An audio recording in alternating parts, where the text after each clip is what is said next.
All righty. And actually, let me just all righty. Welcome. I am Heather Pierce Campbell, the legal website warrior. I'm an attorney and legal coach based here in Seattle, Washington, and helping small businesses and entrepreneurs around the world. I am so excited to welcome you to another episode of Guts, Grit, and Great Business. Today, we have my friend and another local Seattleite, Jim Hessler, here with us. Jim, welcome. Thank you, Heather. Appreciate you having me. Yeah, so happy to have you here. The topic that you are an expert on is one that I really love. And so I've been looking forward to this. I think it'll be great for our listeners. We're going to be talking about leadership and I'm sure a lot of other things. But for those of you that don't know Jim, Jim Hessler is an experienced business leader who bootstrapped his way to an executive position with a Fortune 500 company. In the process, he developed a passion for helping companies grow toward exponential success and profitability. These turnarounds were his laboratory in learning what leadership approaches and techniques worked best. Over time and with additional study and research, these experiences came together to form Path Forward Leadership. So, Path Forward Leadership is Jim's company now. He really believes in developing an organization's leaders, right? So his programs grow leaders sustainably so that they can best help your organization thrive. They employ a coaching rather than teaching approach in which participants consistently apply the concepts learned to current work challenges, flesh out the learning through see if I can say that word, iterative cycles of reflection and practice, and then sustain their professional development with the support and challenge of a trusted cohort that shares challenges, successes, and best practices. So, Jim, I was super excited to connect. I think we first connected through LinkedIn, and then you're a local Seattleite, which of course makes me a fan. So, Mhm. thank you so much for joining me today. Yeah, thank you. It's interesting to read that introduction. There's always a bit of marketing and branding that goes into that introduction, but I think it's a pretty good one. I think it pretty accurately describes what we do. Path Forward's been around for 20 years now, Yeah, which makes me a survivor in an industry that doesn't have a lot of 20-year survivors. I And so believe it.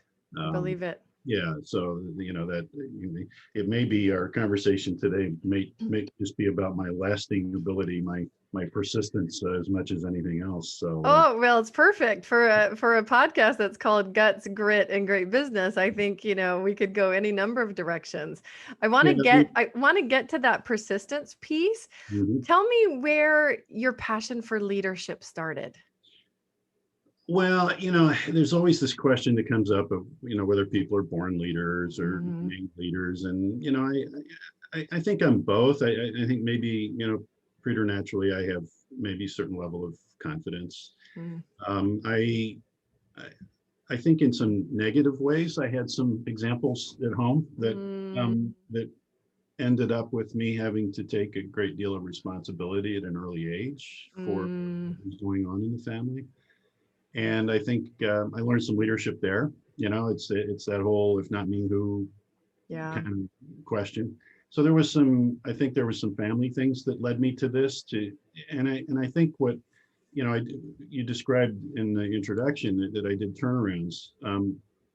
I was the guy they would call like on Thursday and say, "Hey, can you move from Chicago to Cincinnati and be there on Monday?" Wow. And this happened to me like four times in my career, where I just stepped into these just awful situations. Kind of Mm. business losing money, people. I literally carving cuss words into other people's front doors and merchandise going out the back window, and so I had to clean up some awful messes, and I Mm. did so. I did very well with that. But I think what I learned, I guess I was probably aware of it, but what this made clear is there's a tremendous amount of suffering in the world Mm. that's caused by poor leadership, and Mm. so really the mission of Path Forward for 20 years has been to reduce human suffering. And Mm.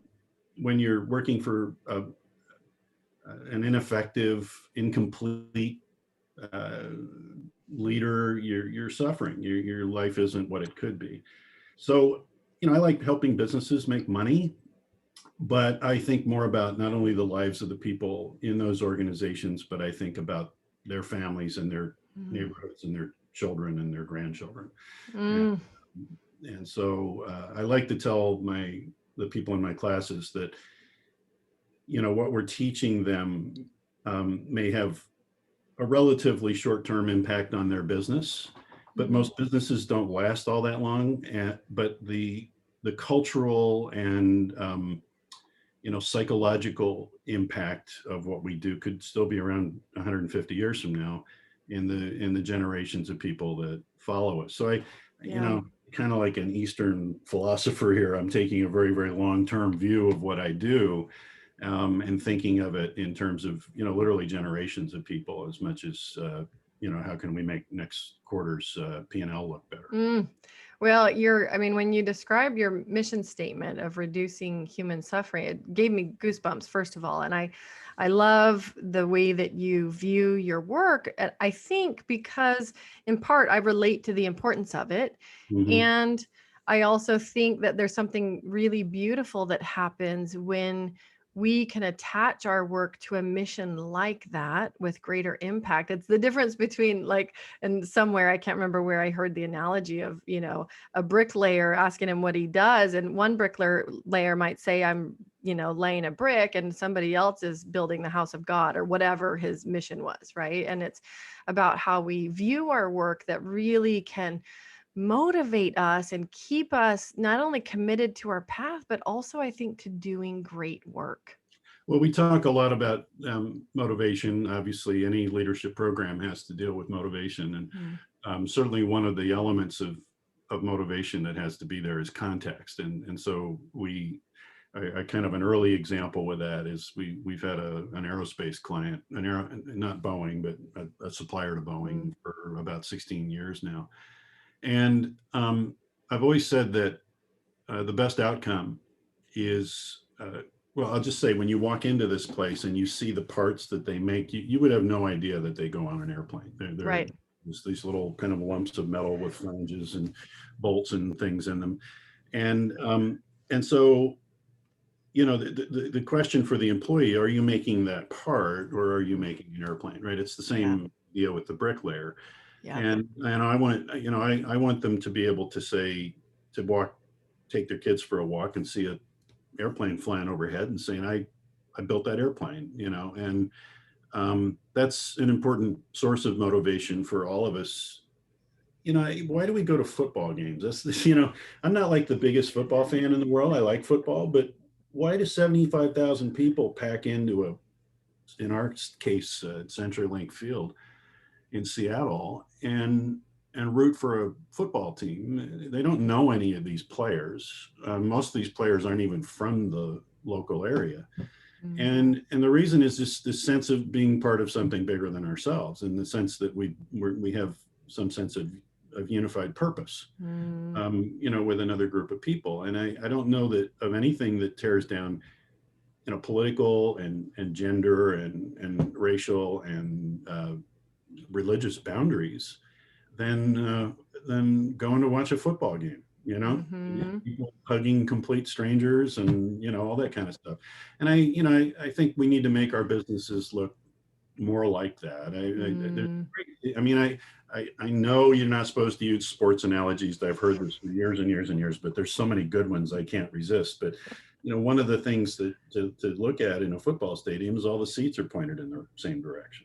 They're all Yeah. they're all looking at the same thing. They're looking at a stat board that tells them how the team's doing and gives them all kinds of, what would be the corollary for financial information in your business. Mm. So there's this constant set of metrics. Everybody knows the rules, right? Mhm. So there's some interesting corollaries, but it points out, it's expensive to go to a professional football game, and the fact that people actually spend money to be part of that uh, event and that culture should be something we all learn from, Yeah. and look back towards our own businesses and ask ourselves if we're creating that same sense of purpose in our organization. Mm. Well, I mean, it's a good analogy. I agree.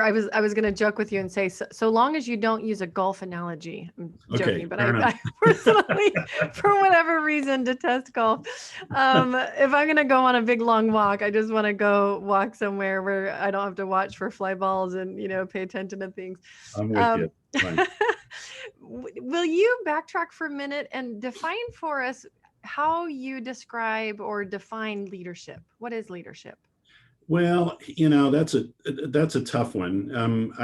Our best one word description is influence, Hmm. and the reason we like influence is because it's not dependent on title or Mm. authority. It's just influence. And so, one of the really bedrock principles of our program is that it it's not a function of title. It's not a function of where you are in the hierarchy. It's a Hmm. function of whether you really want to make a difference and have an impact on the circumstances around you. And once you make that decision, our book, Land on Your Feet, Not on Your Face, starts with a choice. It's the first chapter, first plank out of our leadership platform is called Make the Leadership Choice. Do you want to do you want to just be a passenger on the airplane, or do you want to help Mm. pilot it? And so that sense of ownership of what's going on around you, and the drive to influence that circumstance for the better is probably the best short description that I could give Yeah. of leadership.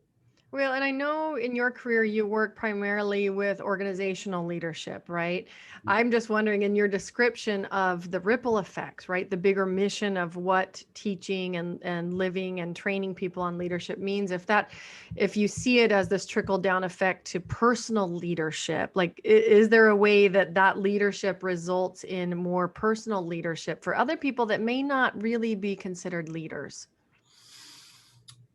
Well, I think that um, we probably need to consider how much leadership is included in followership. I mean, good followership is in itself a form of leadership. Mm-hmm. An attempt to again influence things for the better and be part of something. Mm-hmm.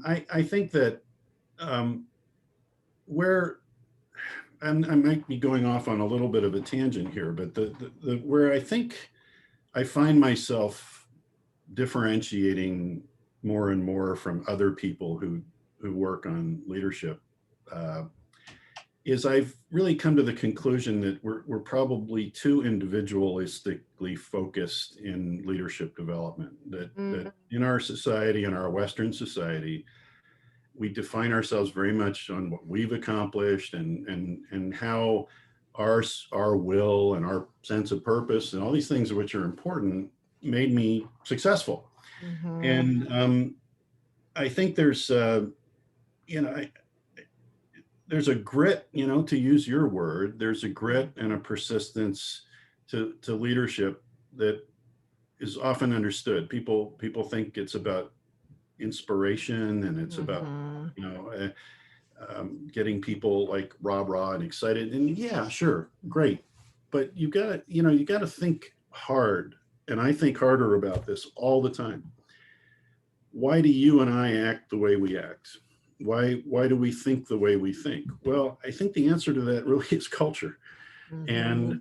And I think that more and more as my thinking evolves about leadership, and thank God 20 years it should evolve, right? If you've been doing something as long as I have, that I'm looking more, if you just create a small box and write your Mm-hmm. name in it or a person's name in that box, and then you draw a much bigger box around that.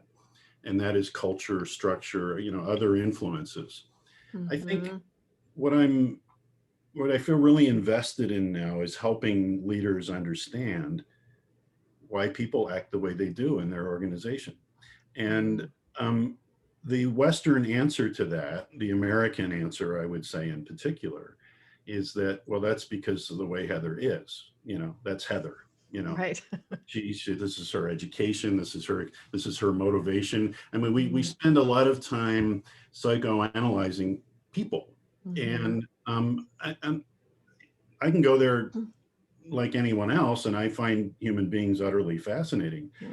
but I think I've learned some real humility over the years about the fact that human beings are, very much a product of the social structures and the cultural milieu around us. And Hmm. I think I'm trying to encourage leaders to think more and more about that element of leadership development. Why Yes. does my organization develop leaders, right? Not just like, how do I work with Heather to make her a leader, but how is what she's experiencing when she walks into the business every day leading her kind of naturally towards being an influencer, Mm-hmm. a participant, and a good follower, versus just just looking at her as the end product of her own will and her own intentions. So it's this interesting combination, I think, that we have to approach, which is, yes, we work with individuals. I Hmm. think there's an interesting point around group coaching versus individual coaching. I don't do individual coaching because every time I coach somebody on a one-on-one basis, the number of kind of structural and cultural issues they're dealing with just explodes in my mind, and then I immediately want to work with the organization Yeah. rather than with the individual. And so we're also focusing more on a group coaching model, which Hmm. there's some elements of that in our workshop, which we our flagship program is a workshop that lasts over a year. Oh, wow. And our greatest hope at the end of that program is that the participants say that they learn more from each other than they did from the facilitator.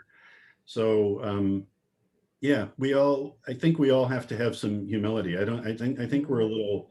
a little narcissistic in Western culture and thinking it's all about us. Oh, It's yeah. really more and more I'm understanding it's all uh, about us collectively rather than us as individuals. Yes. Well, I love that focus on culture, especially in the context of an organization. I mean, when you have people coming together and spending a huge portion of their lives, right, doing work together in a group, it really matters the way that dynamics are fostered or created or shaped versus, you're right, this individualistic approach, which Western culture is just so enamored with, like the Yep. hero story, it's the same reason why, to go back to the sports world, we love people that we perceive that just have natural talent, right? That we think are just like they just came this way. And it was interesting because actually, when I got ready to launch this podcast, I finally sat down, and I've been somebody who's been passionate about grit and perseverance. And, like you, I think some of that came naturally, and some of that was probably nourished into me by my family and family stories and experiences as a kid. And so all of the above. But certainly, I mean, my experience as an adult is that none of us get anywhere in life by ourselves. There's no such thing as a solo journey or sole responsibility for anything. Even this concept, people throw around this term like, oh, self made millionaire. Nobody's a self made Mhm. millionaire, Right. Right. right? Yeah, and I'm not gonna say that my own personal qualities and characteristics as a human being haven't Mhm. haven't been helpful to me. Right, But right. I think the story I like to tell is 20 years ago when I started the business, um, there was a lot of risk. Our kids were sort of off to college at that point, so we had taken care of some of the financial requirements of that. So I did have a little bit more freedom, I think, Mhm, kind of financially to start my own business, but still, it was a big risk, mhm. and I really kind of gritted my way through the first 6 months or so of the business. And at one point I remember making $500 in 3 months. Mm. And you might guess that's not enough to live on. And see, Right. so I got my first big gig. I got a phone call. I remember it was a Friday afternoon, and I got my first big gig, and then I knew everything was going to be okay. Then I like, okay, we're going to be all right. This is going to work. And it was late in the afternoon, so my wife was home from her work, and my teenage son was also home at the time. And I walked upstairs and because I wanted to share the news with them. And this just wave of emotion Mm, passed over me because I said to them, people need so much support as they go through something like this, that I realize as I'm walking up the stairs to talk to you guys about this success that I just had, that if either one of you, even my teenage son, had doubted me in any way, I probably would have bailed. mm, So even just within our own circle of friends, our own mm, families, um, we absolutely need people mm, who are invested in our success. And that doesn't mean we're blindly allegiant to them, or mm, assume, better things about them than we should. But it takes a village, I guess, to use that terminology. And in that moment, when I was starting Path Forward, my wife and my two children were my village, and mm. they were champs. They were Yeah. absolute champs. Oh, it's a powerful story. I mean, I can feel the emotion even as you describe it. And it is such a powerful reminder, whether it's within the context of an organization, whether it's the entrepreneurial journey, like who we surround ourselves with in our life really, really matters. It's One of the exercises that I've done is to ask people within my leadership programs to name a person. Typically, I ask for somebody outside of the family. mm, Otherwise, everybody says, their parents or their grandparents. So to name a person who, kind of changed your life and mhm, really, you know, either they took you behind the woodshed and told you what for because you were going astray, or they gave you some particular good piece of wisdom, or they stuck by you when things were tough. Name that person. Tell me about that person, and we kind mm, of share stories. And then at the end of that, I say, now I want you to name a person who, when I come back here 20 years from now, will tell me about you, who will name you as the person that changed their life. Because I think, and this is one of the things that's so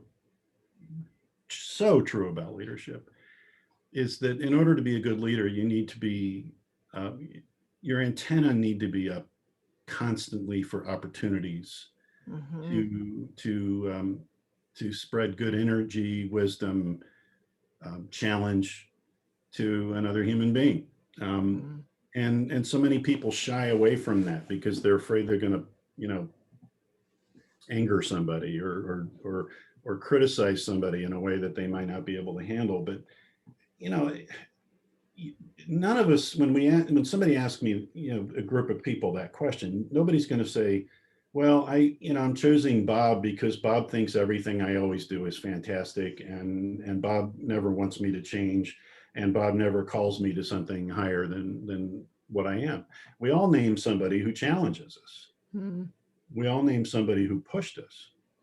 And when I look at leaders who succeed versus leaders who don't succeed, that might be the most common uh, bifurcation that I see between success and lack of success. Is, are you willing to speak truth to people? Are you willing to challenge them? Are you willing to be, as I like to say, the tip of the spear Mhm. from time to time, and raise a little hell, um, in not only with other people but in your organization generally? And so Well, it's a powerful point that you make about, and the way that I would describe it is I think that, what you're saying is leaders have to be comfortable with a certain level of discomfort, right? They have to be able to bear that weight, be in the limelight, make decisions, challenge people in a way that might be uncomfortable, but also ultimately supports their growth and supports the mission of the company at the same time. And I think that's tremendously uncomfortable for a lot of people. yeah, we talk in our program, we talk about friendship at work, and Mhm. how do you define that? What does it mean to be friends with somebody at work? And a lot of people name friends, but they're really acquaintances. They're just Yeah. people we hang out with. They're people that maybe share a love they have for golf or whatever. And um, but that to me is not friendship. Some of the most powerful friendships I've ever had are people that I spent no social time with, whatever. Mm, That I never went to their house and had dinner. I didn't mhm. hang out with their spouse and their kids. We just we work together in the work environment to in a way that in, um, we invested in each other, Yep. and that to me is the most powerful form of friendship Yeah. there is. And so there can be real friendship at work. And when I ask people, do you have friends at work? Well, they'll say, well, no, I don't really have anybody that I hang out with. I said, that's not what I'm asking you. I'm asking Mhm. you, you have any friends at work? It's a different question. That's right. No, and I love that. I think back to a particular place where I spent some time. I've always been fairly independent in my career, but I would work in of counsel positions at various firms, helping on some of their largest projects. And Mhm. I helped one attorney. I'd worked at his firm. I officed there, but I really was independent. And then I participated in some of their projects, but he wanted to go build a new firm. So I helped him launch that firm, hire people, but spent probably 4 or 5 years there, really getting to know a close-knit group of people. And what you say really rings true for me there. These were folks that, I would do anything to stand up for them and support their careers. And likewise, they would do that for me as well. And we may not have hung out at all outside of work, but when that ended, I miss them deeply. Yeah, I think one of the other things that's obviously on everybody's mind right now is Mhm. diversity and one of the hallmarks of a good leader, I think, is to be able to manage a diverse group of individuals.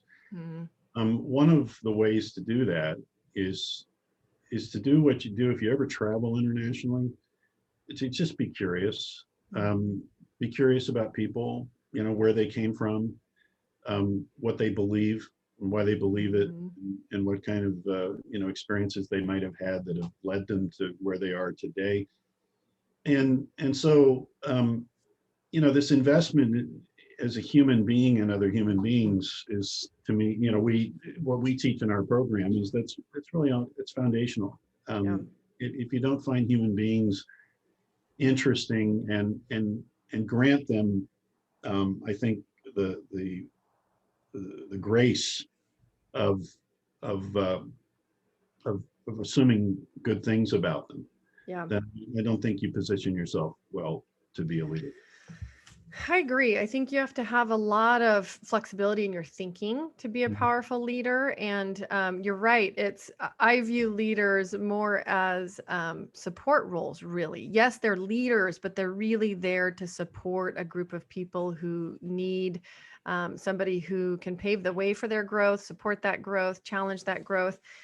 I've got a couple of questions for you. One, particularly as I think about some of the audience members who might be listening to this podcast that are not going to be large organizations. They're going to Mhm. be small businesses, growing small teams.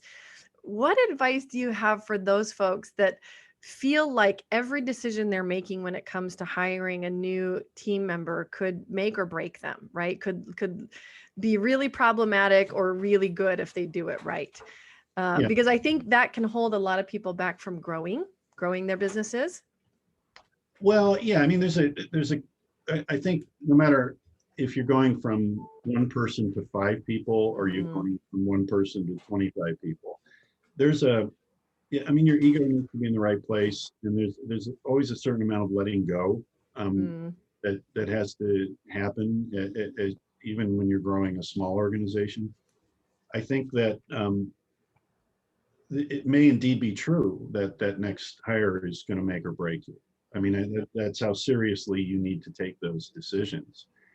Um, and I'm kind of continually surprised at how kind of cavalier people are about who they bring into their business. Yes. And I think it almost always works out poorly.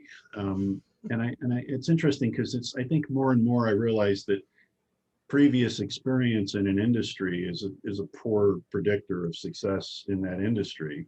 And that sometimes you're better off. I mean, I think some of the tech companies have done a great job of this. They go out and find people that are, I'm a musician. They find people who are musicians or actors or, people with humanities Mm, educations and backgrounds. Because teaching the technical part of the business is typically the easy part. right. Right. If you hire a reasonably intelligent person, they're probably going to be able to learn what they need to learn about the nuts and bolts of the product and the industry and all that. It's the connection that you make with them. It's the trust you build with them. Yeah. It's the way you exchange ideas with each other. It's the challenge and support that you give to one another. And I've worked with people that I didn't even really particularly like, but I still had great working relationships with them. I don't know if you've ever had that experience, but Hmm. I think it's possible. It's like, yeah, I really wouldn't want to hang out with this person outside work, but somehow we're doing something really cool together. Hmm. And that's kind of all the relationship glue I think that I need. Yeah. So I think I think there's two things. Obviously you need to be very selective in your hiring. I'm in the process of writing a second book now called Step Up or Step Aside, which is about the journey of promotion and moving up in Mm, hierarchy. And one of the absolute bedrock requirements of being the leader of an organization that's growing, even if it's only growing from 1 to 5 people, is you have to differentiate the skills that were valuable when the organization had 5 people from the skills that are necessary when the organization has 25 people. yeah. And there are people who are really, really good and valuable and powerful allies, and you build a lot of rapport and love and all this stuff with them because they helped you get from 5 to 25. And then you need to sometimes look at them and say, you're you're not just going to rise into a position of authority in this organization because we're bigger. Yeah.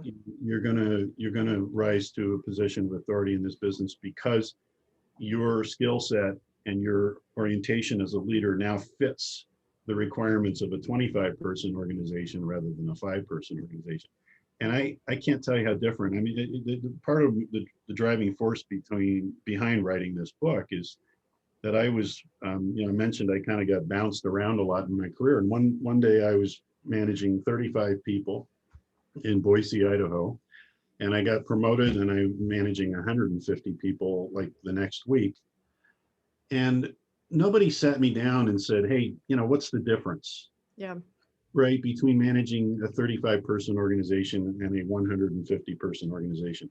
And this is what the book is really for, is to try to describe that difference, between how you lead that 35-person organization. And so frankly, I ended up succeeding, but Hmm. it was touchy for a while because the things that worked for me in Boise didn't work in Seattle. Yeah. And I kept trying to repeat history. And Mm, this is another characteristic of human beings, is when we have any measure of success, we tell ourselves a story about why we were successful, and then we tend to want to just play that storyline out again and again and again, instead of changing our story, which is one of the most difficult things for anybody to do, either personally or professionally. well, and I think it's, that reflection of what got us here won't get us there, right? When you're talking about growth and scaling a company and, whether it's 1 to 5 or 5 to 10 or 10 to 25 or 35, I think, that point that you're talking about, especially around team, it reminds me of reading Good to Great, where the best companies spend a lot of time putting the right buns in the right seats, right? They don't half-ass that part, and they really, even when they take over a new company, like in a merger and acquisition scenario, they're not just slashing people like a lot of companies do. They're using the pool of people they have that already have skill sets and really trying to coordinate where people fit and putting them into the right seats before they make some of those decisions about who to let go. And I think the reverse of that almost is true when you're talking about management positions. Like you said, just because somebody's been at the organization for a while or has done a certain work for a while doesn't mean they're automatically intended to lead to the next level. Well, yeah, again, you pull back to sports one more time, this is, we've seen hundreds of examples of how long, success on the field doesn't translate to success on the sideline. Yes. And I think, the sport that I love the most is baseball. The most successful baseball managers for decades and decades and decades have been guys like third string catchers, Mm, people who weren't, Hall of Fame players, because I guess what I'm saying is it's possible to even be successful at a higher level in the hierarchy when you might have been actually less successful at the lower mm, level of the hierarchy, because your skill set is actually more oriented towards the higher level executive functions than yeah. it is towards the more tactical managerial functions. So Yeah. and that can be hard because we ask everybody to kind of promote through the system and show competency and performance at each level. And sometimes it's just not predictive, and it's tough. And then the tougher the thing that gets also tough about that is sometimes you have to look at somebody and say, listen, I know you've been successful at every level, but we're not going to promote you to the next level because Mm, we just don't, we'd have to see this and this and this and this in order for us to be sure. And I think one of the elements here too is we can't be hoping that somebody will be successful at the next level. We have to be sure that they'll be successful at the next level. yeah. And one of the ways we do that is we give them projects and challenges and opportunities to function above their pay grade. And so we can see how they function at that next level. So the person in a way should almost already be doing the job before they're promoted into it. Well, that's a great example, especially for companies that already have teams somewhat built out. Thinking about the younger companies and the newer, entrepreneurs and business builders, is either the failure or success in their ability to have a hiring process that supports essentially the accurate selection of who they need. Where does it go wrong for most people? Because you said it goes wrong most of the time. Well, I think yeah, I mean, I think Peter Drucker back in his day, he did some research, and I, he said that about 2/3 of the time companies are disappointed in the results Mm, after they make a promotion decision. I think there's a lot of reasons for that. I think number one, there's just sometimes there's a loyalty element, like mm, she deserves this or he deserves this, which is never a good real motivation to promote anybody. Um, I think the other thing is we tend to promote people that are like us, mm-hmm, instead of somebody that brings a contrasting or a synchronistic skill set, to the job. mm, Um, and I also, I don't think accountability is strong enough in most organizations. So I think too many people are allowed to get into positions of responsibility and kind of do okay, mm, and not be challenged or held to a higher standard. And so what you end up with in organizations sometimes is you end up with this whole layer of leadership that's not performing extraordinarily, that maybe got the job because they were um, competent and loyal employees rather than dynamic and transformative employees. mm-hmm. And then, young people get into that organization and they say, well, what, one of the things of any that tells you about the culture of a country is who their heroes are. And this is true in organizations. I think if you're considering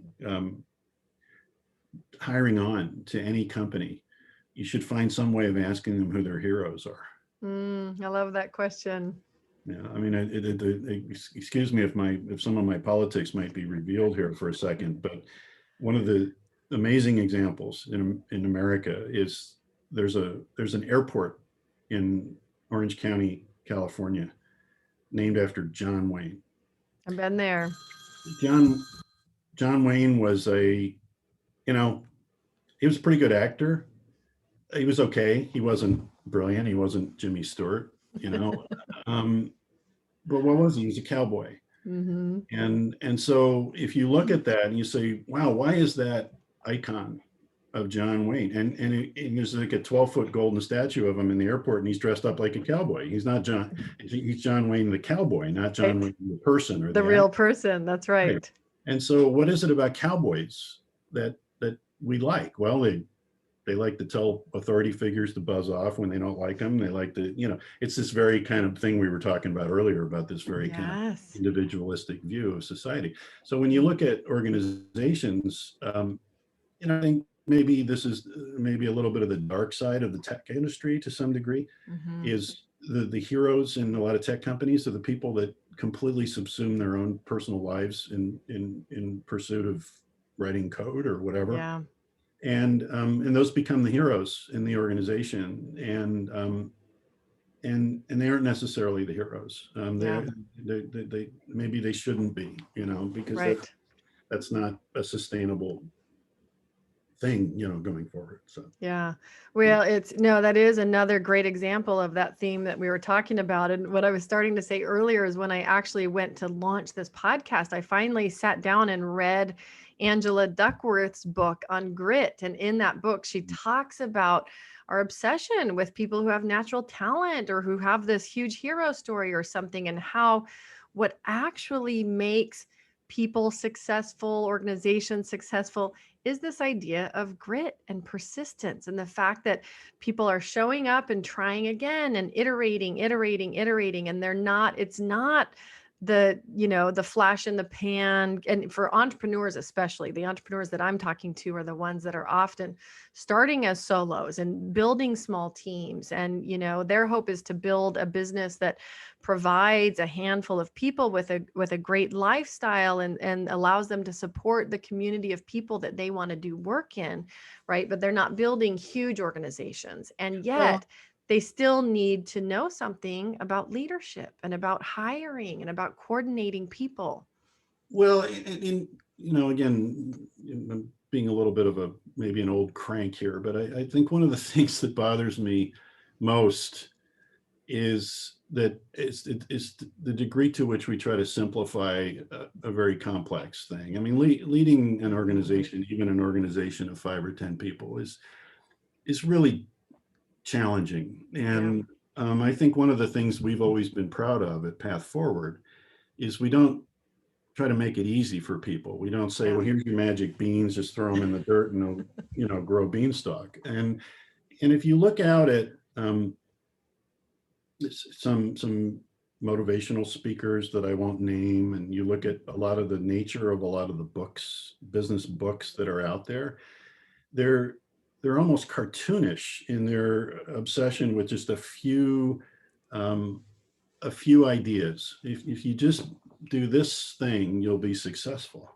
Mm, And there's even books that really are nothing more than trying to sell consulting services. And so they go yep. out and this is the classic Harvard Business Review article.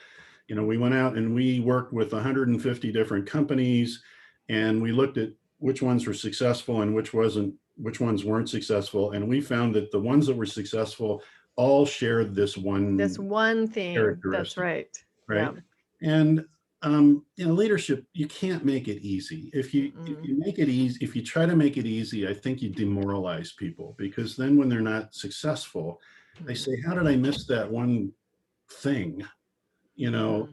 That everybody said, if I just did that one thing, I'd be successful. Why, And so, in this whole kind of happiness industry that we have, that Mm, we're telling people, I'm sorry, lies. Like, if you just want it bad enough, you can have everything you want to have. mm-hmm. That's not grit. That's Mm-hmm. not grit. The grit is, I have to put one foot in front of another every day. I have Mm-hmm. to get up in the morning, I have to get out of bed, and I have to do my work. And if some measure of success comes to me as a result of that journey and that that path forward, right, which is our Mm-hmm. business dream, then that's great. But there's not like this transformative moment where the light is going to shine through the clouds and all of a sudden I'm a leader. It doesn't happen that way. Mm-hmm. It's Oh, a, I'm it's a tough journey. definitely. Well, and I appreciate your being so forthright about it, because I think that it's just the nature of people. They want to believe there's some magic formula, or there's this one thing they can do better that will fix all the problems. And it really is just try and try again, right? And you keep learning and you keep growing and you keep Yeah. changing, and it's really an evolution. Yeah, you acquire skills, you acquire wisdom, only if you're open, though, we talked about Right. earlier, right? Only if you're Yeah. curious and your ego stays out of the way. Mm. Can you be open to that constant learning? I've said for years, I have one thing I want on my tombstone, and that is he learned something new the day he died. Mm. So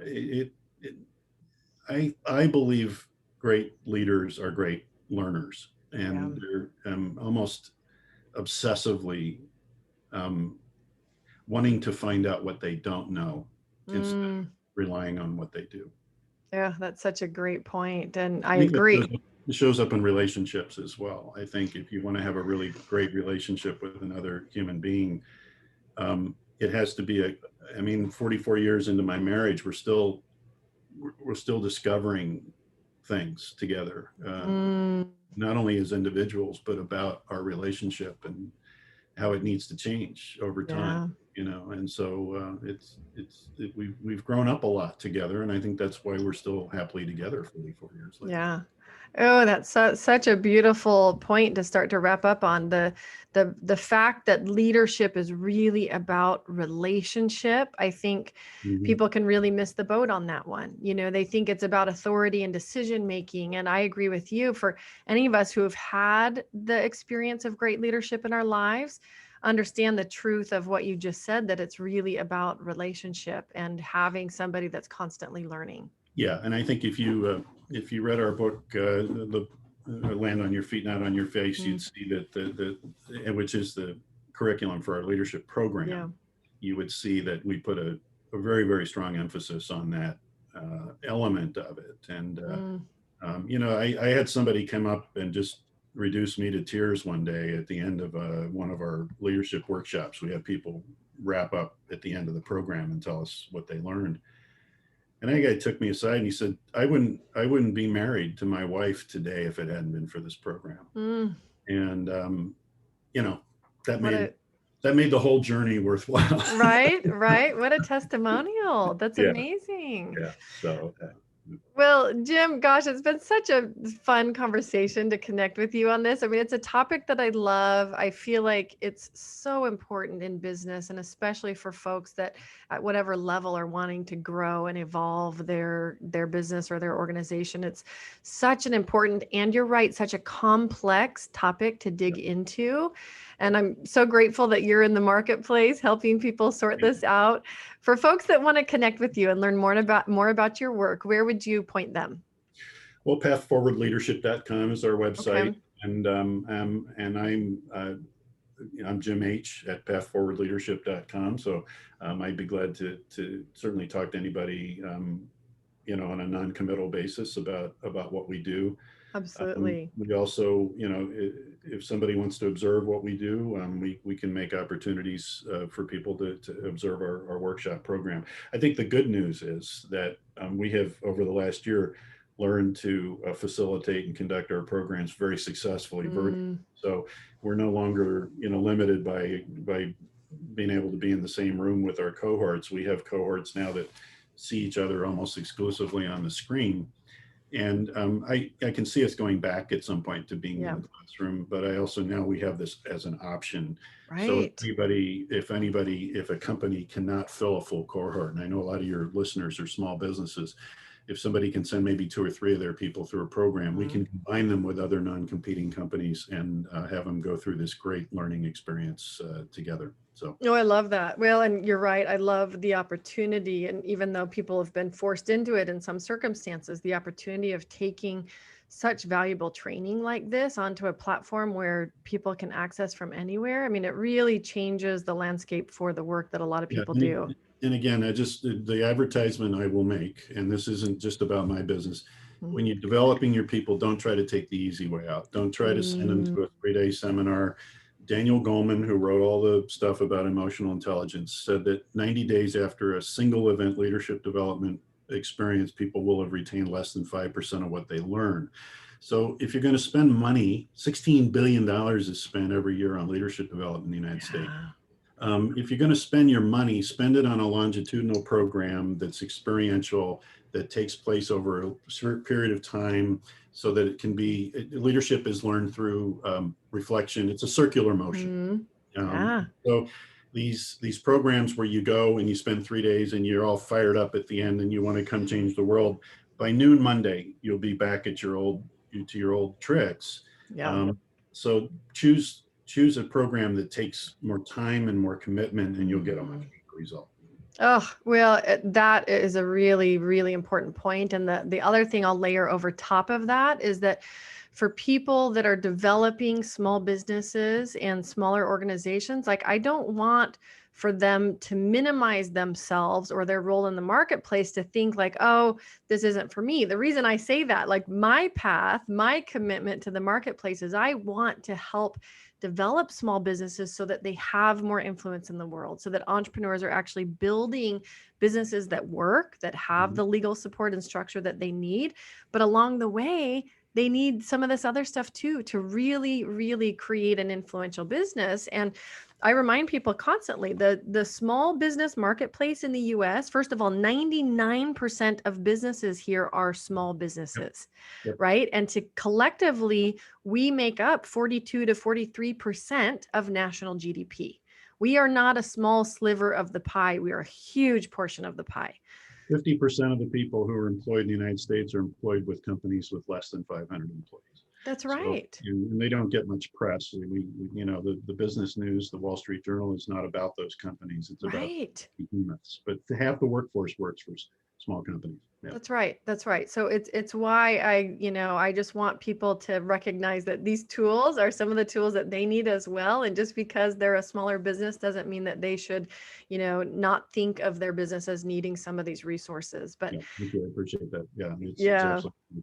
Yeah. Awesome. Well, Jim, you've dropped so many gems. Any final thoughts before we sign off? I really appreciate you. No, I think my point is that people need leaders. I think they need good leaders. Yeah. And I learned a lot over the last 4 years about what it meant to be living in an environment where I wasn't well led. And it damaged me in ways that I haven't even realized until recently. People's lives are dramatically impacted by the quality of leaders that they work for. It's a primary relationship in their lives. Honor that. Get as good at it as you need to be, or get out of the way and hire somebody else that can do that. And it's critical to the success and health, mental and physical health of the people that work for you. Oh, that's a great ending point. And remind me, when is your next book coming out, right? Step Up or Step Out? We hope to publish in probably April or May. So okay. Yeah, awesome. I'm looking forward to it. I've been enjoying writing it. So I love that. Well, and it's possible that this episode actually doesn't publish until then. And so I will invite you that if it does go live, share with me the link and I'll make sure that I add that to the show notes. Fantastic. That would be great. Awesome. Jim, thank you again. I so appreciate having you here today. Yes. Right. Sure. Bye-bye.